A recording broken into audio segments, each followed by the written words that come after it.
Israel Iran మధ్య ఉద్రిక్తతలు కొనసాగుతున్న వేళ వేలాది మంది భారతీయులు ఇజ్రాయెల్లో ఉన్నారు. ప్రస్తుతం వాళ్ళ భద్రతకు సంబంధించి అనేక అనుమానాలు వ్యక్తమవుతున్న నేపథ్యంలో భారత రాయబార కార్యాలయం ఒక ప్రకటన చేసింది. భారతీయులంతా సేఫ్గా ఉన్నారు, ఎలాంటి ఇబ్బంది లేదని చెప్తోంది. ఒక కంట్రోల్ సెంటర్ని కూడా ఏర్పాటు చేసింది, ఒక హాట్ లైన్ కూడా ఏర్పాటు చేసింది. 24/7 పనిచేసే ఈ హాట్ లైన్ ద్వారా భారతీయులకు కావాల్సిన సమాచారాన్ని అందిస్తామంటుంది. భారత రాయబార కార్యాలయంలో ఇది ఎప్పటికీ అందుబాటులో ఉందని చెప్తుంది. అలాగే భారతీయ పౌరులకు కూడా కొన్ని సూచనలు చేస్తుంది. అవసరమైతే తప్ప బయటికి వెళ్ళొద్దు, ఏదైనా అత్యవసరమైతే భారత రాయబార కార్యాలయంలో సంప్రదించమంటూ కోరుతున్న పరిస్థితి కనబడుతుంది. మొత్తం మీద ఇటు ఇజ్రాయెల్ ఇరాన్ పరస్పరం దాడులు చేసుకుంటున్నాయి, భీకర దాడులు కొనసాగుతున్నాయి. ఇరాన్ కూడా ఇజ్రాయెల్పై భారీ దాడులు చేస్తుంది. ప్రధానంగా ఇజ్రాయెల్ క్యాపిటల్ టెల్ అవీవ్తో పాటు మరొక ప్రధాన నగరమైన జెరూసలేం అలాగే హైఫా నగరంపై కూడా దాడులు చేస్తున్న పరిస్థితి. ఈ నేపథ్యంలో ప్రధానంగా భారతీయుల భద్రతకు సంబంధించి ప్రస్తుతం ఆందోళన కొనసాగుతుంది. దాదాపు 10,000 మందికి పైగా భారత్ సంబంధించినటువంటి విద్యార్థులు కావచ్చు, టూరిస్టులు కావచ్చు, కార్మికులు కావచ్చు, కేర్ టేకర్లు కావచ్చు, అలాగే వ్యాపారం చేయడానికి వెళ్ళిన వారు కావచ్చు, వీళ్ళంతా కూడా ప్రస్తుతం ఇజ్రాయెల్లో ఉన్నారు. వీళ్ళందరి భద్రతకు సంబంధించి మన వాళ్ళు ఆందోళన వ్యక్తం చేస్తున్న నేపథ్యంలో ప్రస్తుతం ఇజ్రాయెల్లో ఏం జరుగుతోంది, ముఖ్యంగా మన తెలుగు వాళ్ళు కూడా ఉన్నారు ఇజ్రాయెల్కి సంబంధించి. జెరూసలంలో కావచ్చు, టెల్ అవీవ్లో కావచ్చు, చాలామంది తెలుగు వాళ్ళు ఉన్నారు. వారితో మనం ఇప్పుడు కొంతమందితో మాట్లాడే ప్రయత్నం చేద్దాం. ప్రధానంగా జెరూసలేం, ఇజ్రాయెల్లో పవిత్ర నగరంగా చెప్పే జెరూసలంపై కూడా మిసైళ్ళు, డ్రోన్లతో ఇరాన్ విరుచుపడుతున్న పరిస్థితి. జెరూసలం నుంచి ప్రస్తుతం మన తెలుగు వ్యక్తి రాజు నాని అలాగే రాజు అందుబాటులో ఉన్నారు. నానిగారు నమస్తే.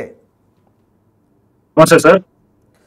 నానిగారు, ప్రస్తుతం మీరు ఎక్కడ ఉన్నారు, ఏ ప్రాంతంలో ఉన్నారు, ప్రస్తుతం అక్కడ సిచ్యువేషన్ ఏంటో బిగ్ టీవీ ప్రేక్షకులకు చెప్పే ప్రయత్నం చేయండి. ఓకే, సో ప్రజెంట్ అయితే కనుక నేను జెరూసలేంలో ఉన్నాము. జెరూసలేము సమర్థనీయ ప్రదేశంలో ఉంటున్నాం. నేనైతే కనుక గత 2 సంవత్సరాలుగా ఇక్కడే నివసిస్తున్నాను. సో ఎప్పుడైతే వారు స్టార్ట్ అయినప్పటి నుంచి కూడా జెరూసలేం మీద కూడా ఈ ఇరాన్ నుంచి వచ్చేటువంటి బాలిస్టిక్ రాకెట్స్ రావడం జరుగుతుంది. సో మాకు గవర్నమెంట్ ఇచ్చే ఇన్స్ట్రక్షన్ మేము ఫాలో అవుతున్నాం. ఎప్పుడైతే మాకు సైరన్ లేదంటే దానికంటే ఒక 30 minutes ముందే మాకు అలర్ట్ రావడం జరుగుతుంది. సో అలర్ట్ వచ్చిన వెంటనే కూడా మేము సేఫ్టీ రూమ్ లోకి రావడం అండ్ వాళ్ళు ఇచ్చే 2వ నోటిఫికేషన్ వరకు కూడా వెయిట్ చేయడం జరుగుతుంది. అది 3 hours కావచ్చు, 2 hours కావచ్చు. రాకెట్స్ కంప్లీట్ గా ఇజ్రాయెల్ కి సంబంధించినటువంటి ఐరన్ డోమ్ వ్యవస్థ వాటిని కంప్లీట్ గా నాశనం చేసిన తర్వాత మాత్రమే మేము ఈ సేఫ్టీ రూమ్ నుంచి బయటకు వెళ్ళడం కానీ లేకపోతే అండర్ గ్రౌండ్ నుంచి బయటకు రావడం కానీ జరుగుతుంది జెరూసలేం లో అయితే కనుక. ముఖ్యంగా ఇప్పుడు ఈ ఇరాన్ వేసినటువంటి మిసైల్స్ కావచ్చు, అలాగే ఈ డ్రోన్ దాడులు ప్రధానంగా ఏ ప్రాంతంపై టార్గెట్ చేసి వేస్తున్న పరిస్థితి కనబడుతోంది ముఖ్యంగా? సో మొదటగా అయితే కనుక వీళ్ళు తెలవీవ్ మీద టార్గెట్ చేయడం జరిగింది. తర్వాత నార్త్ ఇజ్రాయెల్, తర్వాత తెలవీవ్, యోఫే అండ్ జెరూసలేం. సో గురువారం రాత్రి 2 గంటలకు మొదలైనటువంటి ఈ వార్ ఏదైతే ఉందో మొత్తం ఇజ్రాయెల్ అంతటా కూడా వ్యాపించడం జరిగింది. మొత్తం ఇజ్రాయెల్ లో ఉన్న ప్రతి ప్రదేశానికి వాళ్ళు ఈ రాకెట్స్ పడేలాగా అక్కడి నుంచి ప్రయోగించడం జరుగుతుంది ఇరాన్ నుంచి అయితే కనుక. రైట్. అలాగే రాజుగారు, ముఖ్యంగా మన భారత రాయబార కార్యాలయం నుంచి మీకు ఎలాంటి సూచనలు అందుతున్నాయి? ప్రధానంగా ఇప్పుడు ఆ యుద్ధ భూమి నుంచి మీరు మాట్లాడుతున్నారు. ఇరాన్ ఇజ్రాయెల్ వార్ జరుగుతున్న ఆ ఉద్రిక్త పరిస్థితుల నేపథ్యంలో మీరు ఎలాంటి సిచ్యువేషన్ ఫేస్ చేస్తున్నారు? అలాగే ఇండియన్ ఎంబసీ ఏం చెప్తోంది, ఎలాంటి జాగ్రత్తలు తీసుకోమని చెప్తుంది? మరి ముఖ్యంగా మీకు ఏమైనా పర్టికులర్గా ఎలాంటి ఇన్స్ట్రక్షన్స్ ఇచ్చారు ఇప్పటివరకు? ఇజ్రాయెల్ లో ఉన్నటువంటి పాపులేషన్ అండ్ ఇమిగ్రేషన్ అథారిటీ వాళ్ళు అండ్ మన ఇండియన్ ఎంబసీ తెలవీవ్ లో ఉన్నటువంటి మన ఇండియన్ ఎంబసీ కూడా ఇజ్రాయెల్ లో పనిచేస్తున్నటువంటి కేర్ గివర్స్ కావచ్చు, టూరిస్ట్ కావచ్చు, బిజినెస్ మ్యాన్స్ కావచ్చు అండ్ స్టూడెంట్స్ కావచ్చు, వీళ్ళందరికీ కూడా వీళ్ళందరి భద్రత దృష్ట్యా అండ్ కాల్ నెంబర్స్ అరేంజ్ చేయడం జరిగింది అండ్ వెబ్సైట్స్ కూడా అరేంజ్ చేయడం జరిగింది. సో ఏదైనా ఇబ్బంది ఉన్నా, ఏదైనా ఇన్ఫర్మేషన్ కావాలనుకున్నా మనం వాళ్ళని కాంటాక్ట్ అవ్వచ్చు. అండ్ ఇజ్రాయెల్లో ఉన్న ఇండియన్స్ అందరూ కూడా సేఫ్ గా ఉన్నారు, ఎవరికి కూడా ఎటువంటి ఇబ్బంది లేదు. ఏదైతే ఈ రాకెట్ వార్ లో చనిపోయిన వాళ్ళు ఉన్నారో వీళ్ళందరూ కూడా ఎక్కువ శాతం ఇజ్రాయెల్ వాళ్ళే ఉన్నారు. మిగతా ఏ నేషన్స్ వాళ్ళకి కూడా ఎటువంటి ఇబ్బంది జరగలేదు. అండ్ ఎప్పటికప్పుడు ఏదైతే ఇజ్రాయెల్లో వర్క్ చేస్తున్నటువంటి కేర్ గివర్స్ ఎవరైతే ఉన్నారో కేర్ గివర్ కి సంబంధించినటువంటి ఏజెన్సీస్ అన్ని కూడా అలర్ట్ గానే ఉన్నాయి. సో ఏజెన్సీ నుంచి సోషల్ వర్కర్స్ రావడం అండ్ పూర్తి వివరాలు తెలుసుకోవడం, సేఫ్టీ రూమ్ ఉందా లేదా అండ్ ఇక్కడ ఏదైనా ఇబ్బంది ఉంటే కనుక వాళ్ళు దానికి సంబంధించినటువంటి వివరాలు వాళ్ళు తెలియజేయడం సేఫ్టీ రూమ్ లేని పక్షంలో safety room compulsory care givers arrange చేయాలని చెప్పేసి ఏజెన్సీ వాళ్ళు కూడా ఇజ్రాయెల్లో ఎవరి దగ్గర అయితే మనం పని చేస్తున్నామో వాళ్ళకి ఇన్ఫార్మ్ చేయడం జరుగుతుంది. సో కేర్ గివర్స్ ని అండ్ ఇండియన్స్ ని చాలా కేర్ గా చూసుకుంటున్నారు. ఎంత వార్ జరిగినా గానీ ఇండియన్స్ కి ఏమీ కాకూడదనే ఉద్దేశంతో ఇక్కడ ఉన్న వాళ్ళందరూ కూడా జాగ్రత్తలు తీసుకోవడం జరుగుతుంది. ఆబ్వియస్లీ నాన్నగారు మనం కొన్ని దృశ్యాలు చూస్తున్నాం, భయంకరమైన భీకర దాడులు అవి, మామూలు మిసైల్స్ కావు. ప్రధానంగా అంతర్జాతీయ మీడియా కూడా వాస్తవానికి క్రికెట్ మ్యాచ్ల మాదిరిగా ప్రత్యక్ష ప్రసారాలు పెడుతున్నారు. అంటే ఎంతటి అసలు వార్ ఇలా లైవ్ చూస్తామని బహుశా ఊహించలేదు. జెరూసలేం సంబంధించిన లైవ్ ఫ్రేమ్ కూడా మేము కొన్ని ఇంటర్నేషనల్ ఛానల్స్లో ప్రత్యక్ష ప్రసారం ద్వారా చూస్తున్నాం. దాంతో నిజంగా అంటే ఇక్కడ ఉన్న వాళ్ళకి అక్కడ మన వాళ్ళు ఎలా ఉన్నారు అనే ఒక భయం, ఆందోళన సాధారణంగా ఎవరికైనా కలుగుతుంది. మాకు కూడా అలాంటి భయాందోళనలే ఉన్నాయి. అంటే మీరు చెప్తున్నట్టుగా ఇప్పుడు ఇజ్రాయెల్కు భారత్ మిత్రదేశం కాబట్టి ఎప్పటి నుంచో చిరకాల బంధం ఉంది కాబట్టి భారతీయుల గురించి ప్రత్యేక శ్రద్ధ ఉంటుందనేది వాస్తవం. ఈ నేపథ్యంలో మరి ఇజ్రాయెల్ పర్టికులర్గా మీరు అంటున్నట్టుగా ఇండియన్స్కు సంబంధించి మిగతా దేశాల సంగతి పక్కన పెడితే భారతీయులకు సంబంధించి ప్రత్యేక దృష్టి ఏమైనా పెడుతోందా మీ అబ్జర్వేషన్ ప్రకారం? సో ఇజ్రాయెల్లో ఎక్కువ శాతం ఈ కేర్ టేకర్ లో కానీ అండ్ మిగతా వాటిలో స్టూడెంట్స్ కూడా చాలా మంది ఇండియన్సే ఉన్నారు, మిగతా కంట్రీస్ కంటే కూడా. సో వీళ్ళందరికీ కూడా ఎప్పటికప్పుడు వాళ్ళ పూర్తి వివరాలు సేకరించడం, వాళ్ళకు ఉన్నటువంటి ఫెసిలిటీస్ చెక్ చేయడం జరుగుతుంది. వాళ్ళకి ఎటువంటి ఇబ్బంది ఉన్నా సరే వెంటనే మనం ఈ ఎంబసీకి కానీ పాపులేషన్ అండ్ అథారిటీ వాళ్ళకి మనం ఇన్ఫార్మ్ చేయొచ్చు. వాళ్ళు వెంటనే రెస్పాండ్ అవుతున్నారు. ఎటువంటి ఇబ్బంది ఉన్నా సరే వాళ్ళు రావడం, లేకపోతే వాళ్ళు కావాల్సినటువంటి సమాచారాన్ని అందించడానికి ప్రయత్నిస్తూనే ఉన్నారు ప్రతినిత్యం కూడా. మీరు ఏం పని చేస్తుంటారు అక్కడ? నేను ఇక్కడ ఇజ్రాయెల్లో కేర్ గివర్ గా పనిచేస్తున్నాను. కేర్ గివర్ అంటే ఒక ఓల్డ్ ఏజ్ పర్సన్ ని కేర్ చేయడం. సో వాస్తవానికి మనాలు అంటే మన తెలుగు వాళ్ళు పర్టికులర్గా భారతీయులు ఓకే, బట్ కన్ఫైన్డ్గా మాట్లాడితే మన తెలుగు వాళ్ళకి సంబంధించి ఏ రంగాల్లో అక్కడ వచ్చి పనిచేస్తున్నారు, ఏ రంగాల్లో అక్కడ స్థిరపడ్డ వాళ్ళు ఉన్నారు? ఎక్కువ శాతంగా అయితే గనక ఇండియా నుంచి వచ్చిన వాళ్ళు ఇక్కడ కేర్ టేకర్ లేదంటే కేర్ గివర్ గానే వర్క్ చేస్తూ ఉంటారు. ఎందుకంటే ఎక్కువ ఆపర్చునిటీస్ మనకి ఇందులోనే దొరుకుతున్నాయి ఇండియన్స్ కి అయితే గనక. సో మిగతా డిపార్ట్మెంట్స్ అంటే స్టూడెంట్స్ కావచ్చు, లేకపోతే టూరిస్టులు కావచ్చు, బిజినెస్ మ్యాన్స్ కావచ్చు, వీళ్ళైతే తక్కువ శాతం ఉండొచ్చు కేర్ గివర్స్ కంటే కూడా. రైట్ రాజు గారు, ఒక్కసారి అలాగే లైన్లో ఉండండి. మనం భీకర దాడులు కొనసాగుతున్న వేళ ఇజ్రాయెల్ ఇరాన్కు సంబంధించినటువంటి తాజా అప్డేట్స్ని ఇజ్రాయెల్ నుంచి బిగ్ టీవీ ఎక్స్క్లూజివ్గా ఇజ్రాయెల్ వార్ జోన్ నుంచి ఎక్స్క్లూజివ్గా బిగ్ టీవీ మీకు అందించే ప్రయత్నం చేస్తోంది. ముఖ్యంగా టెల్ అవీవ్ అలాగే జెరూసలేం లాంటి నగరాల్లో చాలామంది భారతీయులు ఉన్నారు. 10,000 మందికి పైగా భారతీయులు ఉన్నట్టుగా సమాచారం. చాలామంది తెలుగు వాళ్ళు కూడా ఉన్న నేపథ్యం. ఈ నేపథ్యంలోనే అక్కడ ఉన్నటువంటి తెలుగు వాళ్ళతో బిగ్ టీవీ ఎక్స్క్లూజివ్గా మాట్లాడించే ప్రయత్నం చేస్తుంది. The one and only Telugu media channel ఇప్పుడు వార్ జోన్ నుంచి మనం అక్కడి తెలుగు వాళ్ళతో మాట్లాడే ప్రయత్నం చేస్తున్నాం. రైట్, మాట్లాడదాం. మనతో కనెక్ట్ అవుతున్నారు నానిగారు. మీరు ఈస్ట్ గోదావరి నుంచి ఇజ్రాయెల్ వెళ్తున్నట్టుగా మీరు వెళ్ళినట్టుగా చెప్పారు. ఈ నేపథ్యంలో మరి అంటే అక్కడ ప్రధానంగా ఒక్కసారి నానిగారు నిజంగా అంటే యుద్ధం అంటేనే చాలా భయంతో కూడుకున్న వ్యవహారం ఇది. ఆ మిసైల్స్, బాంబులు, ఆ డ్రోన్లు పడుతుంటే మీకు నిజంగా భయం వేస్తుందో? ఆ క్షణం ఏమనిపిస్తోంది ఆ టైంలో? సో మేము ఇజ్రాయెల్ కి వచ్చేటప్పుడు మాకు కేర్ టేకర్ గా ట్రైనింగ్ ఇచ్చే టైంలోనే వీటి విజువల్స్ అన్ని చూపించడం జరుగుతుంది. అండ్ ఇలాంటి వార్ సిచ్యువేషన్స్ లో మమ్మల్ని మేము ఎలా కాపాడుకోవాలనే విషయాలు కూడా నేర్పించడం జరుగుతుంది. సో ఇజ్రాయెల్ వచ్చిన తర్వాత ఫస్ట్ టైం నేను ఎక్స్పీరియన్స్ చేసింది అయితే కనుక October 7. So first war start అయినప్పుడు అయితే నేను అక్కడి నుంచి ఎక్స్పీరియన్స్ చేయడం మొదలు పెట్టాను, ఏదైతే గాజా అండ్ ఇజ్రాయెల్ వార్ మొదలైనప్పటి నుంచి. సో కొంచెం నేను 2 years నుంచి ఇజ్రాయెల్లో వర్క్ చేస్తున్నాను. సో అంటే October 7, 2023 కంటే ముందు వెళ్ళారా, తర్వాత వెళ్ళారా? మీరు ముందే వెళ్ళాను. నేను August 14th రావడం జరిగింది ఇజ్రాయెల్ 2023. ఓకే. సో October 7, 2023లో స్టార్ట్ అయింది వాస్తవానికి గాజా హమాస్ వ్యవహారం నుంచి, అక్కడి నుంచి స్టార్ట్ అయింది. సో అప్పుడు నేను బార్డర్ లోనే ఉండేది. ఎస్కలోన్ నుంచి గాజా దగ్గరగా 2 కిలోమీటర్ల దూరం మాత్రమే. ఏవైతే గాజా వేసినటువంటి రాకెట్లు కూడా మేమున్న అపార్ట్మెంట్ పై నుంచే వెళ్తూ ఉండేవి. సో చాలా దగ్గరగా అదే ఫస్ట్ టైం నేను వార్ చూడడం కూడా అండ్ రాకెట్స్ చూడడం అంత దగ్గర నుంచి ఫస్ట్ టైం. అప్రిషియేట్ యూ నానిగారు. నిజంగా అంటే ఇప్పటికి కూడా స్టిల్ మీరు ఇజ్రాయెల్లో వర్క్ చేస్తున్నారు. We appreciate you. ఎందుకంటే ఇన్ని రోజుల నుంచి సంవత్సరాల తరబడి యుద్ధం కొనసాగుతుంది, అయినా ఏమాత్రం బెదరకుండా మీరు అక్కడ పనిచేస్తున్నారంటే బికాజ్ ఇజ్రాయెల్ ట్రీట్ చేస్తున్న the way they treating foreigners కానీ ఈవెన్ పర్టికులర్ ఇండియన్స్ని, ఇదంతా ఒక ఆ రకమైన ట్రీట్మెంటే మీరు అక్కడ ఉండడానికి ఈ ధైర్యంగా ఉండడానికి కారణం అని చెప్పొచ్చా? Yes, thank you sir. First అయితే ఇజ్రాయెల్లో మనకి ఈ ఫారెన్ వర్కర్స్ ఎవరైతే ఉన్నారో ఫారెన్ వర్కర్స్ కి చాలా మంచి మంచి ఫెసిలిటీస్ ఇవ్వడం జరుగుతుంది. గవర్నమెంట్ కూడా చాలా మంచి రూల్స్ పెట్టడం జరుగుతుంది. ఎటువంటి చిన్న ఇబ్బంది జరిగినా గానీ, ఈవెన్ హెల్త్ పరంగా గానీ, వార్ పరంగా గానీ ఏమైనా ఇబ్బంది జరిగితే వెంటనే వాళ్ళు రెస్పాండ్ అవ్వడం జరుగుతుంది. సో ఇజ్రాయెల్లో ఇండియన్స్ కి చాలా మంచి మంచి రైట్స్ కూడా ఉన్నాయి. సో ఏదైతే ఇజ్రాయెల్ వాళ్ళకి ఉంటాయో ఈవెన్ ఆల్మోస్ట్ వాళ్ళకి ఈక్వల్ గా ఉండేలాగా ఇండియన్స్ కూడా రైట్స్ ఇవ్వడం జరుగుతుంది ఇజ్రాయెల్ గవర్నమెంట్ అయితే కనుక. సో ప్రత్యేకమైన శ్రద్ధ ఉంటుంది ఫారెన్ వర్కర్స్ కి ఇజ్రాయెల్లో. ఏ ఇబ్బంది కలిగినా కానీ మనం వెంటనే కాల్ చేసిన వెంటనే వాళ్ళు రెస్పాండ్ అవ్వడం, దానికి సంబంధించినటువంటి డీటెయిల్స్ మనకు అన్ని దొరికిన తర్వాత మళ్ళీ వాళ్ళు ఫీడ్బ్యాక్ కాల్ కూడా చేస్తారు. సో అసలు మీరు ఈ విషయం కోసం మీరు కాల్ చేశారు కదా, ఈ విషయం ఇబ్బంది పడుతున్నారని చెప్పారు కదా, సో మీకు అన్ని కరెక్ట్ గా ఉన్నాయా లేదనే ఫీడ్బ్యాక్ కాల్ కూడా ఉంటుంది.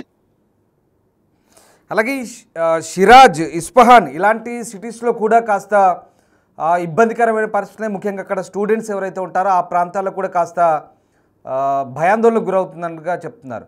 సో పర్టికులర్గా స్టూడెంట్స్ సంబంధించి ఎట్లాంటి రెస్క్యూ చేస్తున్నారు, ముఖ్యంగా ఇజ్రాయెల్ గవర్నమెంట్ ఏం చెప్తుంది? సో ప్రస్తుతానికి అయితే కనుక ఇన్స్టిట్యూట్స్ కానీ, ఏజెన్సీస్ కానీ, స్కూల్స్ అన్ని కూడా క్లోజ్ చేయడం జరిగింది. జూన్ 30వ తారీఖు వరకు కూడా ఇజ్రాయెల్లో రెడ్ అలర్ట్ పెట్టడం జరుగుతుంది. సో ఇప్పుడు ఎటువంటి ఇన్స్టిట్యూట్స్ కానీ, కాలేజెస్ కానీ, స్కూల్స్ కానీ ఏవి కూడా ఓపెన్ లో లేవు. సో అందరికి కూడా రిస్ట్రిక్షన్స్ ఇవ్వడం జరుగుతుంది. సో వార్ సిచ్యువేషన్ లో ఉన్నాం కాబట్టి అందరూ కూడా మాకు సహకరించండి. సో ఎవరు కూడా బయటికి రావద్దు. సో మాక్సిమం ఏదైతే ఫ్రంట్ హోమ్ కమాండ్ యాప్ ఉందో ఇజ్రాయెల్లో ఉన్నటువంటి ఈ యాప్ ని అందరూ కూడా యూజ్ చేయండి. అది ఇచ్చినటువంటి ఇన్స్ట్రక్షన్స్ ని కంపల్సరీగా ఫాలో అయ్యి సో దానికి తగ్గట్టుగానే మీరు ఉండవలసిందిగా హెచ్చరించడం జరుగుతుంది ఇండియన్స్ అందరికీ కూడా.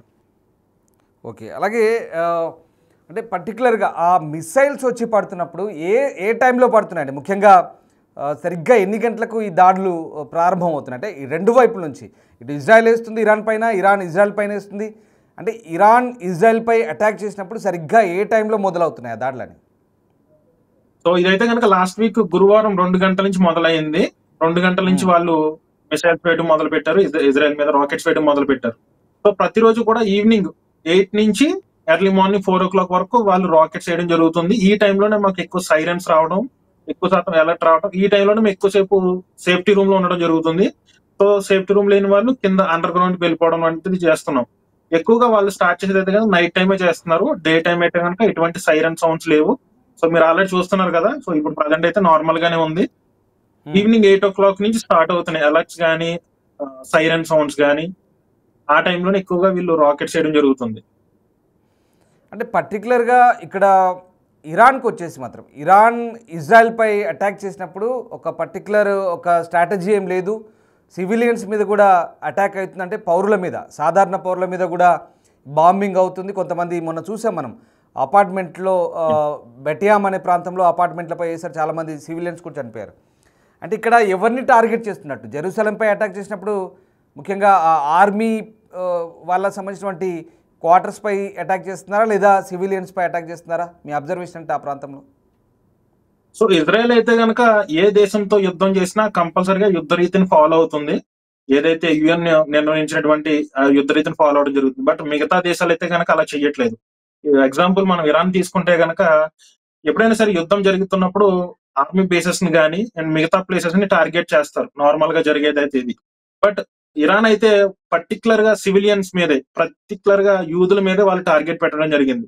ఏదైతే ఇరాన్ తయారు చేస్తున్నటువంటి న్యూక్లియర్ వెపన్స్ కూడా ప్రత్యేకంగా ఇజ్రాయెల్లో ఉన్న యూదుల కోసమే తయారు చేస్తున్నట్టుగా మనకి ఇన్ఫర్మేషన్ రావడం జరిగింది. సో వాళ్ళు కేవలం ఇజ్రాయెల్లో ఉన్న సివిలియన్స్ మీదే ఈ రాకెట్స్ అన్ని కూడా వేయడం జరుగుతుంది. ఒకవేళ మీకు సడన్గా ఏదైనా అర్జెంటుగా ఆపద వస్తే ఏ నంబర్ కాల్ చేయమని చెప్పారు? లైక్ ఇక్కడ మనలాగా డయల్ 100 లేదంటే ఇలాంటి కొన్ని నంబర్లు ఉంటాయి కదా, సో అక్కడ అట్లాంటివి ఏమైనా ఉన్నాయా హెల్ప్ లైన్స్?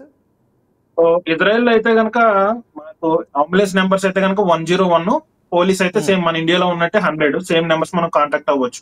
సో ప్రతి ఒక్క ఇంట్లోని కూడా ఇజ్రాయెల్ లో ఉన్న వాళ్ళ ఇంట్లో ప్రతి ఒక్కరి దగ్గర కూడా ఒక ఎక్విప్మెంట్ ఉంటుంది. ఇది ఎమర్జెన్సీ సిస్టమ్ అన్నమాట. సో ఆ బటన్ ప్రెస్ చేస్తే ఆల్మోస్ట్ గా మన లొకేషన్, మనకున్న పరిస్థితులన్నీ కూడా వాళ్ళకి లొకేషన్స్ అన్ని కూడా షేర్ అయిపోవడం జరుగుతుంది. ఇమీడియట్ గా 10 to 15 minutes లో మనకి రీచ్ అయిపోతారు పోలీసులు కానీ అండ్ అంబులెన్స్ సర్వీసెస్ కానీ అన్ని కూడా మన దగ్గరకు. ఈవెన్ మనం కాల్ చేసే అవసరం కూడా ఉండదు. సో నేను ఒకసారి మిషన్ కూడా నేను మీకు చూపిస్తాను. Yeah please.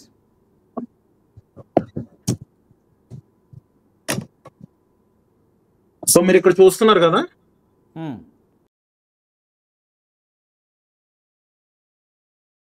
ఆ మిషన్ ఉందో అలాంటిది ప్రతి ఇంట్లో ఉంటుందా, ప్రతి అపార్ట్మెంట్లో ఉంటుందా అక్కడ? ఇంట్లోనే ఉంటుంది. సో అది ఆ బటన్ ప్రెస్ చేస్తే సరిపోతుంది. మనకి ఏదైనా ఎమర్జెన్సీ ఉంటే వెంటనే వాళ్ళు రెస్పాండ్ అయిపోవడం జరుగుతుంది. మనం కాల్ చేయవలసిన అవసరం కూడా ఉండదు. మన లొకేషన్ తో పాటు ప్రతిదీ కూడా సేవ్ అయి ఉంటుంది, ప్రతి మిషన్ కి కూడా. అండ్ ఇప్పుడు మనం కొన్ని సోషల్ మీడియాలో కొన్ని రీల్స్ వీడియోలు చూస్తున్నాం, షార్ట్ వీడియోస్. చాలామంది సివిల్ డ్రెస్లో కూడా పెద్ద పెద్ద గన్స్ వేసుకొని తిరుగుతుంటారు. ఇది నిజమేనా అసలు? ఇజ్రాయెల్లో ఉన్న ప్రతి ఒక్కరు కూడా 18 సంవత్సరాలు నిండిన ప్రతి ఒక్కరు కూడా, జెంట్స్ అయితే కనుక 3 సంవత్సరాలు, లేడీస్ అయితే కనుక 2 years కంపల్సరీగా ఆర్మీలో ట్రైనింగ్ తీసుకోవాల్సి ఉంటుంది. రాజు గారు, నేను చూశాను ఒక వీడియో, మంచి అందమైన అమ్మాయిలు చిన్న స్కర్ట్స్ వేసుకొని కూడా గన్స్, ఇంత పొడుగు గన్స్ వేసుకొని తిరుగుతుంటారు. ఇది నిజమేనా? ఇది నేను అంటే చాలా వరకు ఇది ఇలా ఉంటుందా, ఇది ఫేకా నిజమా అని డౌట్ వచ్చింది. మీరు జెరూసలేంలో ఉన్నారు కాబట్టి. సో ఏదైతే మీరు చూసారో ఇవన్నీ కూడా మీరు చూసింది కూడా జెరూసలేంలోనే మక్నయూదా మార్కెట్ దగ్గర ఉన్నటువంటి విజువల్స్, మీరు చూసిన వీడియో ఏదైతే ఉందో. సో ఎవరైతే చూసారో వాళ్ళందరూ కూడా యూదులు. సో యూదులందరూ కూడా ఇలానే ఉంటారు ఇక్కడ. సో వాళ్ళు ఎప్పుడు కూడా వాళ్ళ వెపన్స్ క్యారీ చేస్తూ ఉంటారు. క్యారీ చేస్తూనే ఉంటారా? సాధారణంగా మార్కెట్లకి డ్యూటీ అయిపోయినా కూడా అలా వేసుకొని తిరుగుతూ ఉంటారా? ఎప్పుడు కూడా వాళ్ళు వెపన్స్ క్యారీ చేస్తూనే ఉంటారు. ఎప్పుడైతే వాళ్ళు డ్యూటీకి వెళ్ళినప్పుడే వెపన్స్ తీసుకెళ్లడం కాదు, ఎప్పుడు కూడా వాళ్ళు వెపన్స్ క్యారీ చేస్తూనే ఉంటారు. ఈవెన్ రెస్టారెంట్ కి వచ్చినా, కాఫీ షాప్ కి వచ్చినా, మార్కెట్స్ కి వెళ్ళినా కానీ ప్రతి నిత్యం వాళ్ళు వెపన్స్ క్యారీ చేస్తూనే ఉంటారు. ఇన్ కేస్ ఏదైనా సిచ్యువేషన్, ఎవరైనా టెర్రరిస్ట్ ఎవరైనా అటాక్ చేసినప్పుడు వాళ్ళు కాపాడుకోవడమే కాకుండా సివిలియన్స్ కూడా కాపాడడానికి, వాళ్ళు ప్రొటెక్ట్ చేయడానికి వాళ్ళు క్యారీ చేస్తూ ఉంటారు. కాకపోతే సో దానివల్ల పెద్ద భయం అనిపించదు చూడడానికి, అంటే దానివల్ల భయం అనిపించదు. చాలా ఫ్రెండ్లీగా ఉంటారు, చాలా ఫ్రెండ్లీగానే మాట్లాడతారు. ఇండియన్స్ అంటే కూడా చాలా ఇష్టం ఇజ్రాయెల్ వాళ్ళకి. ఓ ఫైన్. సో రైట్, అది పక్కా. ఎందుకంటే భారతదేశంతో కొన్ని వందల సంవత్సరాలుగా చారిత్రక వారసత్వ అనుబంధం ఇజ్రాయెల్కు ఉంది. ఇజ్రాయెల్ భారత్ ఒక నమ్మదగిన ఏకైక మిత్రుడు ఎవరైనా ఉన్నారంటే ఇజ్రాయెల్, అలాగే రష్యా. ఈ రెండు భారత్కు నమ్మదగిన మిత్రులు. అంతేకాదు మనకు సైనిక పరంగా, వ్యవసాయ పరంగా చాలా సహకారం అందిస్తుంది ఇజ్రాయెల్ దేశం. ఇది కాదనలేదు వాస్తవం. అలాగే రాజుగారు, కమింగ్ టు ది వార్, ఇక్కడ మనకు వార్కి వచ్చేసి ప్రస్తుతం అంటే మీరు ఈ బంకర్లు ఏమైనా ఉన్నాయి మీ ప్రాంతంలో? సో నేనున్న ప్రదేశంలో అయితే కనుక, జెరూసలేంలో అయితే కనుక, నేను ఇప్పుడు ప్రజెంట్ ఉన్నది సేఫ్టీ రూమ్. ఇదంతా కూడా ఐరన్ రూమ్ లో ఉన్నాను నేను. ఇదే నేను పడుకునేది ఇక్కడ. అంటే ఎలా ఉంటుంది ఐరన్ రూమ్? అంటే చుట్టూ కూడా ఐరన్ తోటే బిల్డ్ చేసి ఉంటుంది. ఇది ఆల్మోస్ట్ 15 లెంత్ ఉంటుంది, 15 inches లెంత్ తో ఐరన్ తో నిర్మించినటువంటి హౌస్ ఇది, రూమ్ ఇది. ఇది ఎన్ని ఫ్లోర్స్ ఉంటే అన్ని ఫ్లోర్స్ వరకు కూడా ఇలానే ఐరన్ తోటే కట్టి ఉంటుంది అనమాట ఇది. సో దాని ద్వారా ఎలాంటి బాంబింగ్, షెల్లింగ్ జరిగినా ఏం కాదు, అంతేనా? ఒకసారి దీని లోపలికి వచ్చి దీనికి ఐరన్ షీట్స్ ఉంటాయి చుట్టూ. ఐరన్ షీట్స్ అన్ని క్లోజ్ చేసుకుని మెయిన్ డోర్ క్లోజ్ చేసుకుంటే గనక ఈవెన్ బయట నుంచి రాకెట్ తో కొట్టినా కూడా దీనికి ఎటువంటి ఇబ్బంది జరగదు, లోపల ఉన్న వాళ్ళకి ఏం కాదు. Okay, so iron sheeted, complete గా ఐరన్ కోటెడ్ తో ఉంటుంది. సో ఇంకా పర్టికులర్ బంకర్స్ ఉండవు. ఇలా ఉంది, ప్లస్ మాకు అండర్ గ్రౌండ్ కూడా ఉంది. రెండు ఉన్నాయి మాకు ఆప్షన్స్. ఓకే, అంటే ఇరాన్కు, ఇజ్రాయెల్కు ముందే తెలుసా, చాలా ముందు జాగ్రత్త చర్యగా ఇవన్నీ ఏర్పాటు చేశారా? అంటే గతం నుంచే ఉన్నాయా? ఇప్పుడు ఈ 2023 అక్టోబర్ తర్వాత ఎప్పటి నుంచో ఉంది. ఇదైతే కనుక ఎప్పటి నుంచో వీళ్ళు మెయింటైన్ చేయడం జరుగుతుంది. ఫస్ట్ లో లేవు, తర్వాత మొత్తం అన్ని ఇల్లు కూడా కంపల్సరీగా సేఫ్టీ రూమ్ ఉంటేనే ఆ ఇంటికి లైసెన్స్ దొరుకుతుంది. అది ఇక్కడ పెట్టినటువంటి రూల్ అనమాట. సో ప్రతి ఇంటికి కూడా సేఫ్టీ రూమ్ ఉండాలి, అండర్ గ్రౌండ్ కూడా ఉంచుకోవాలి వీలైతే. అది లేకపోతే ఆఫ్ కోర్స్. ఇప్పుడు ఇజ్రాయెల్ అంతా కూడా ఎమర్జెన్సీ అంటున్నారు, చాలా అత్యవసర పరిస్థితి. ఎందుకంటే యుద్ధం జరుగుతుంది కాబట్టి ఎమర్జెన్సీ సిచ్యువేషన్. మరి మీకు నిత్యావసరాల పరిస్థితి ఏంటి నాన్నగారు? నిత్యావసరాలు ఎట్లా, అంటే ముందే తెచ్చి పెట్టుకున్నారా, లేదా సాధారణంగా అందరూ బయటికి వెళ్ళి రావడం ఇవన్నీ జరుగుతున్నాయా? ఎప్పుడైతే వార్ మొదలవుతుందో, వార్ మొదలయ్యే ముందే మాకు ఇన్స్ట్రక్షన్స్ ఉంటాయి. సో వార్ జరుగుతుంది కాబట్టి, సో ఇలాంటి సిచ్యువేషన్స్ ఉండొచ్చు అని చెప్పేసి కంపల్సరీ నోటిఫికేషన్ ఇవ్వడం జరుగుతుంది. ఆ టైంలోనే మాకు కావాల్సిన థింగ్స్ అన్ని కూడా తెచ్చి పెట్టుకోవడం జరుగుతుంది. అవి నార్మల్ గా బయట యూజ్ చేసుకోవడానికి. ఈవెన్ ఒకసారి మేము సేఫ్టీ రూమ్ లోకి వస్తే కనుక, సేఫ్టీ రూమ్ లో అంతా కూడా డ్రై ఫుడ్ ఉంటుంది మాకు. Okay, like ready to eat అనమాట. ఈవెన్ ఈ రూమ్ లోకి వచ్చిన తర్వాత కానీ, లేకపోతే అండర్ గ్రౌండ్ లోకి వెళ్ళిన తర్వాత కానీ, ఈవెన్ ఆక్సిజన్ కూడా అవైలబుల్ ఉంటుంది ఇక్కడ మాకు. అండ్ వీటితో పాటు డ్రై ఫుడ్ అనమాట, రెడీ టు ఈట్ ఫుడ్ ఏదైతే ఉంటుందో అంతా కూడా స్టోర్ చేసి పెట్టుకుంటాం. 1 to 2 months తర్వాత దాన్ని రిమూవ్ చేసుకుని మళ్ళీ స్టోర్ చేసి పెట్టుకోవడం, ఇది ఇప్పుడు జరుగుతూనే ఉంటుంది. ప్రజెంట్ యూజువల్గా మీరు చెప్తున్న దాని ప్రకారం సాయంత్రం పూట వార్ టైం అది జనరల్గా మిసైల్స్ వస్తున్నాయి కాబట్టి సాయంత్రం బయటికి వెళ్ళే ప్రసక్తి లేదు ఇక. లేదు. సో ఉదయం మామూలుగానే నార్మల్ డేనే మాకు. సో మార్నింగ్ ఏదైనా మాకు కావాల్సి వెళ్ళి తెచ్చుకోవచ్చు. ఈవెన్ మేము బయటికి వెళ్ళిన టైంలో కార్లో వెళ్తున్నప్పుడు ఏదైనా సైరన్ వచ్చినా కూడా వెంటనే కార్ పక్కన ఆపి ఫ్లోర్ మీద పడుకోవడం. ఇది మాకు ఇచ్చినటువంటి ఇన్స్ట్రక్షన్స్ అనమాట. లేదనుకుంటే అక్కడ దగ్గరలో ఉన్నటువంటి బాంబ్ షెల్టర్కి వెళ్ళడం. ప్రతి ఏరియాలో కూడా 100 to 200 మీటర్స్ లో మనకి బాంబ్ షెల్టర్స్ ఉంటాయి. చాలా పక్కాగా బిల్డ్ చేశారైతే ఈ ప్రాంతం అంతా కూడా. చాలా పక్కాగా ప్రతి దగ్గర కూడా సేఫ్టీ జోన్స్ ఉంటాయి. మనం మొబైల్లో ఆన్ చేసుకుంటే మనకి ఏదైతే యాప్ ఉందో యాప్ లోనే మనకి ఇన్స్ట్రక్షన్స్ ఉంటాయి. మీకు ఇంత దూరంలో సేఫ్టీ రూమ్ ఉంది, లేదా బాంబ్ షెల్టర్ ఉంది, లేకపోతే ఇంత టైంలో రాకెట్ పడే అవకాశం ఉంది మీరున్న ప్రదేశంలో. సో సేఫ్టీ రూమ్ మీరు చూసుకోండి అన్నట్టుగా మనకి ఇన్స్ట్రక్షన్స్ వస్తాయి. ఇన్ కేస్ మనం ఉన్న ప్రదేశంలో, మనం వెళ్తున్న ప్రదేశంలో ఎక్కడైనా బాంబ్ షెల్టర్ కానీ సేఫ్టీ రూమ్ కానీ లేదు, ఎక్కడైనా ఒక ఇల్లు ఉంది, సో ఆ సైరన్ పడుతున్న సమయంలో మనం డైరెక్ట్ గా వాళ్ళ ఇంట్లో ఉన్న సేఫ్టీ రూమ్ కి వెళ్ళిపోవచ్చు. ఎవరు ఏమనరు, అలౌ చేస్తారు, వాళ్ళే పిలుస్తారు కూడా. ఇలాంటి సిచ్యువేషన్స్ లో వెళ్తే వాళ్ళే డోర్ ఓపెన్ చేసి పిలుస్తారు. ఆ టైం ఏదైతుందో పర్టికులర్ టైం అంతా కూడా క్లియర్ అయిన తర్వాత అప్పుడు మనం బయటకు వెళ్ళొచ్చు. ఎస్ నాన్నగారు, అదృష్టవశాత్తు ఇప్పటివరకైతే భారతీయులు ఎవరు ఈ యుద్ధంలో ఎఫెక్ట్ అయినట్టుగా లేరు, ఎవరు కూడా చనిపోయినట్టుగా మనకు ఇప్పటికైతే వార్తలు. కానీ ఎవరైనా గాయపడ్డారా? మీ దృష్టికి ఏమైనా వచ్చిందా? మీకు ఏమైనా తెలిసిందా సమాచారం? ఇజ్రాయెల్ లో ఉన్నటువంటి భారతీయులు అందరూ కూడా సురక్షితంగానే ఉన్నారు. ఎవరికి కూడా ఎటువంటి ఇబ్బంది జరగలేదు. అందరూ కూడా సేఫ్ గానే ఉన్నారు. ఎవరైతే ఈ ఇరాన్ నుంచి వచ్చినటువంటి రాకెట్స్ వల్ల ఎఫెక్ట్ అయిన వాళ్ళందరూ కూడా మాక్సిమం ఇజ్రాయెల్ వాళ్ళే ఉన్నారు. అండ్ ఒక ముస్లిం ఫ్యామిలీ కూడా, తెల్ అవీవ్ యోఫేల్ అయితే కనుక ముస్లిం ఫ్యామిలీ కంప్లీట్ 5 members ఒకే ఫ్యామిలీకి సంబంధించిన వాళ్ళు మరణించడం జరిగింది. సో ఇజ్రాయెల్ వాళ్ళకి ఎక్కువ ఎఫెక్ట్ జరిగింది. బట్ మన భారతీయులందరూ కూడా సురక్షితంగానే ఉన్నారు. ఇక్కడ ఎవరికి కూడా ఎటువంటి ఇబ్బంది లేదు. అంటే ఇప్పుడు మీకు ఈ యుద్ధ సమయంలో కావాల్సిన సహాయానికి సంబంధించి కానీ, మెడికల్ సర్వీసెస్ కానీ, నిత్యావసరాలు కానీ, అలాగే ఇంకా ఎమర్జెన్సీ సర్వీసెస్ కానీ, ఇవన్నీ దాదాపుగా అందుబాటులో ఉన్నాయనా? మీరు ఇజ్రాయెల్ ప్రభుత్వం చేసిన ఏర్పాట్లకు సంబంధించి పూర్తి స్థాయిలో సంతృప్తిగా ఉన్నారా భారతీయుడిగా? Yes, compulsory. ఎందుకంటే ఇక్కడ ఉన్నటువంటి ఫెసిలిటీస్ చాలా బాగుంటాయి. ఇజ్రాయెల్ వాళ్ళు కంపల్సరీగా, ఇజ్రాయెల్ వాళ్ళకి ఎంత ఇంపార్టెంట్ ఇస్తారో ఇండియన్స్ కూడా అంతే ఇంపార్టెంట్ ఇవ్వడం జరుగుతుంది ఇక్కడైతే కనుక. సో ఎటువంటి ఇబ్బంది లేకుండా చూడడానికి వాళ్ళు ఎప్పుడు ప్రయత్నిస్తూనే ఉంటారు. సో ఇన్ కేస్ ఏదైనా ఇబ్బంది ఉన్నా మనం కాల్ చేసిన వెంటనే రెస్పాండ్ అవ్వడం, మనం ఉన్న ప్రదేశానికి రావడం, మనకున్న ప్రాబ్లం క్లియర్ చేయడానికి వాళ్ళు ఎప్పుడు కూడా రెడీగానే ఉంటారు. రైట్. ఒక్కటి నాన్నగారు, ప్రస్తుతం అంటే మీరు అక్కడ ఉన్నారు కాబట్టి అక్కడ జనరల్ టాక్ ఏంటండి? అంటే ఎన్ని రోజులు యుద్ధం జరుగుతుంది, ఇంకెన్ని రోజుల పాటు అవుతుంది, ఎన్నాళ్ళు కొనసాగుతుంది అనేది ఒక జనరల్ టాక్. అది ఆ లోకలైట్స్ ఏమనుకుంటున్నారు? మీరు బాగానే వాళ్ళతో కలిసిపోతారా, బాగానే మాట్లాడతారా? వాళ్ళంతా ఏమనుకుంటారు, వాళ్ళ అభిప్రాయాలు ఏంటి అసలు? సో ఇక్కడ ఉన్నటువంటి ఇజ్రాయెల్ వాళ్ళు అయితే కనుక అసలు దేనికి భయపడరు. యుద్ధాలు కాదు కదా, ఏమైనా సరే వాళ్ళు భయపడరు అసలు. సో చాలా ఫ్రీగానే తిరుగుతూ ఉంటారు. ఈవెన్ రాకెట్స్ పడుతున్న టైంలో కూడా వాళ్ళు బయట తిరుగుతుంటారు. అది రాకెట్ ఎక్కడ పడుతుందని వీడియోస్ తీసుకుంటారు. అంత డేర్గా ఉంటారు అనమాట. సో వాళ్ళైతే భయపడరు. ఎవరైతే మన భారతీయులు ఎవరైతే ఉన్నారో ఇక్కడ 10 సంవత్సరాల నుంచి 20 సంవత్సరాల నుంచి ఎవరైతే మన భారతీయులు ఎవరైతే పనిచేస్తున్నారో వాళ్ళతో నేను మాట్లాడితే వాళ్ళు చెప్పింది ఏంటంటే, గత 10 సంవత్సరాలుగా ఇంత ఎక్కువ యుద్ధం అనేది ఎప్పుడు ఇజ్రాయెల్కి జరగలేదు. సో ఇప్పుడు చూస్తున్నదైతే కనుక గడిచిన 10 సంవత్సరాల కంటే కొంచెం ఎక్కువగానే ఉంది యుద్ధం అన్నట్టుగా చెప్తున్నారు.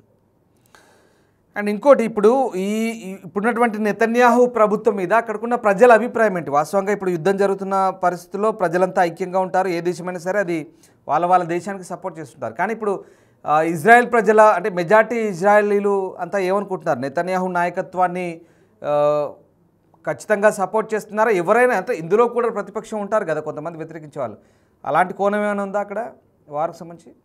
ఇజ్రాయెల్లో ఎక్కువ శాతం మెజారిటీ ఉన్నదైతే కనుక యూదులే. సో యూదులందరూ కూడా, ఎందుకంటే నెతన్యాహు గారు కంపల్సరీ యూదులకే ఎక్కువగా సపోర్ట్ చేస్తారు. ఆయన కూడా యూదులే కాబట్టి. సో ఇజ్రాయెల్ అయితే కనుక అటువంటి వేరియేషన్స్ ఎక్కువ శాతం ఉండవు. చాలా తక్కువ కేసుల్లో ఏదైతే మనకి గాజాలో ఉన్నటువంటి హాస్టేజెస్ ఎవరైతే ఉన్నారో వాళ్ళ కోసం కొంతమంది అయితే కనుక ఈ ప్రొటెక్షన్ చేయడం జరుగుతుంది. సో వాళ్ళని తొందరగా విడిపించండి, యుద్ధాలు ఆపేయమన్నట్టు చాలా తక్కువ మంది. బట్ ఇజ్రాయెల్లో ఉన్నటువంటి మెజారిటీ పీపుల్ ఎవరైతే ఉన్నారో, యూదులు ఎవరైతే ఉన్నారో వాళ్ళందరూ కూడా ఇజ్రాయెల్లో ఉన్నటువంటి నెతన్యాహు గారికి సపోర్ట్ చేయడం జరుగుతుంది. వాళ్ళు చెప్పినట్టుగానే ఇన్స్ట్రక్షన్స్ అన్ని కూడా ఫాలో అవడం జరుగుతుంది. మీరు అంటున్నట్టుగా మొన్నటిదాకా గాజా, హమాస్ ఇదంతా ఒక ఎత్తు. ఇప్పుడు ఇది సడన్గా మళ్ళీ ఇరాన్ ఇజ్రాయెల్ వార్ అనేది తాజాగా స్టార్ట్ అయింది. అంటే అనుకున్నారా, ఊహించారా? మీరు అక్కడ ఉంటున్నారు కాబట్టి నేను మిమ్మల్ని ఈ ప్రశ్న అడుగుతున్నాను. మీరంతా అక్కడ లోకల్ పీపుల్ కానీ మీరు కానీ ఇదంతా ఊహించారా? నెక్స్ట్ ఇరాన్ టార్గెట్ ఉంది అనేది ఒక ఐడియా అయితే ఉందా ఇజ్రాయెల్ వాళ్ళకి? సో ఎప్పుడైతే ఇజ్రాయెల్ గాజా తోటి యుద్ధం చేస్తున్నప్పుడే గాజాని వదిలిపెట్టమని చెప్పేసి ఇరాను, యెమెను అండ్ మిగతా దేశాలు కూడా, సూరి కూడా ఈ దేశం మీద రాకెట్స్ వేయడం జరిగింది. పాలస్తీనాని అండ్ గాజాని వదిలేయమని చెప్పేసి వీళ్ళందరూ కూడా రాకెట్స్ వేయడం జరిగింది వాళ్ళు కూడా. బట్ ఇజ్రాయెల్ ఎక్కడ కూడా తగ్గలేదు. అందరితో కూడా ఒకేసారి 5 దేశాలతోటి యుద్ధం చేయడం జరిగింది ఆ టైంలో కూడా.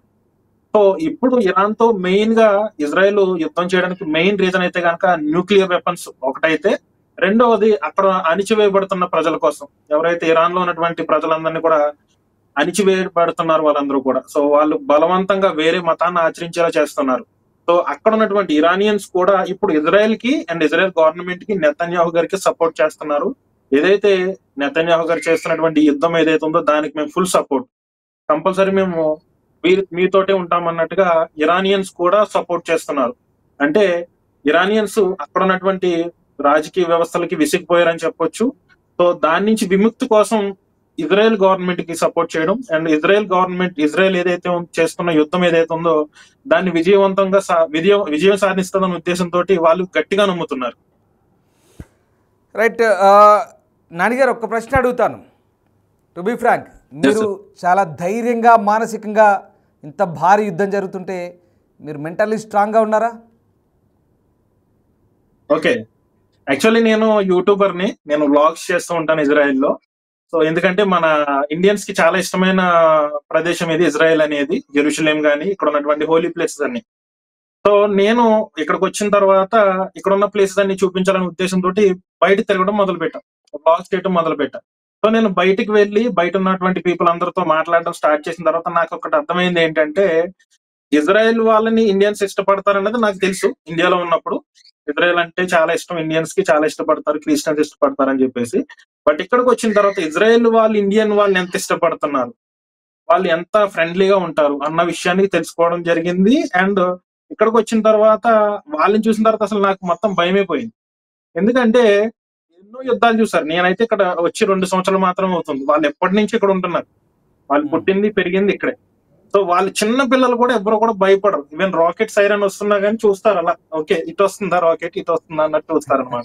సో వీళ్ళు అంటే నాన్నగారు అఫ్ కోర్స్ మీరు కంటిన్యూ చేద్దరు, కానీ నేనేం చెప్తున్నానంటే, అరే ఎందుకురా ఈ గోల, అనవసరంగా మన దేశం వెళ్ళిపోదాం, ఈ యుద్ధాలు, ఈ దాడులు పరస్పరం ఎందుకు, మన దేశం వెళ్ళిపోదాం, బతుకుంటే ఏదైనా చేయొచ్చు తర్వాత అనే ఆలోచన ఎప్పుడైనా వచ్చిందా? ఈ యుద్ధ భయంలో మీకు ఏమైనా ఆ భయం వణుకు పుట్టిందా?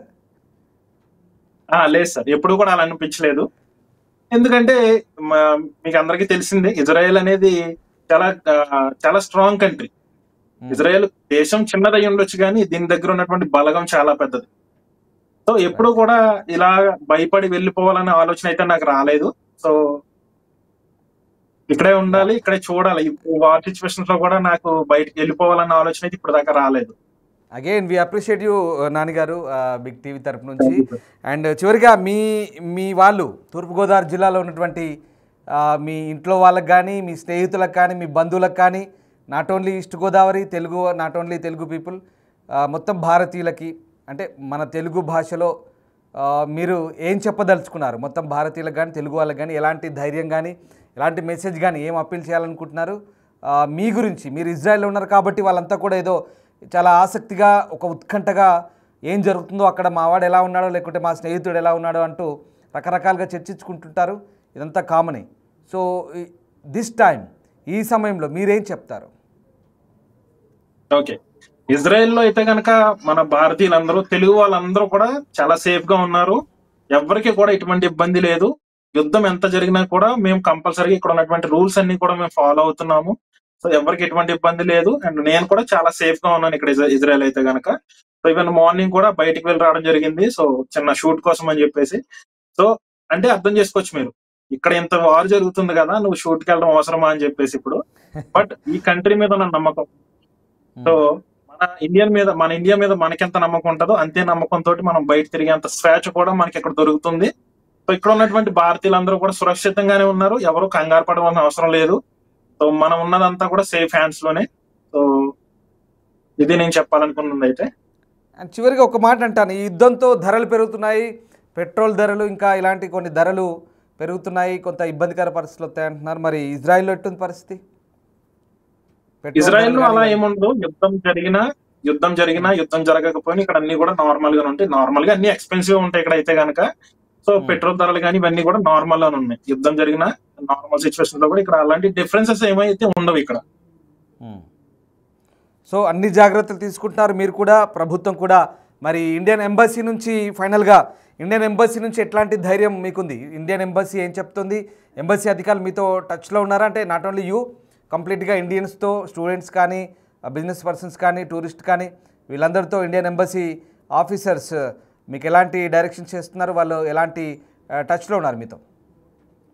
ఇండియన్ ఎంబసీ అండ్ ఇజ్రాయెల్ కి సంబంధించినటువంటి పాపులేషన్ అండ్ ఇమిగ్రేషన్ అథారిటీ వాళ్ళిద్దరూ కలిసి నోటిఫికేషన్ రిలీజ్ చేయడం జరిగింది ఇజ్రాయెల్ లో ఉన్నటువంటి ఇండియన్స్ అందరికీ కూడా.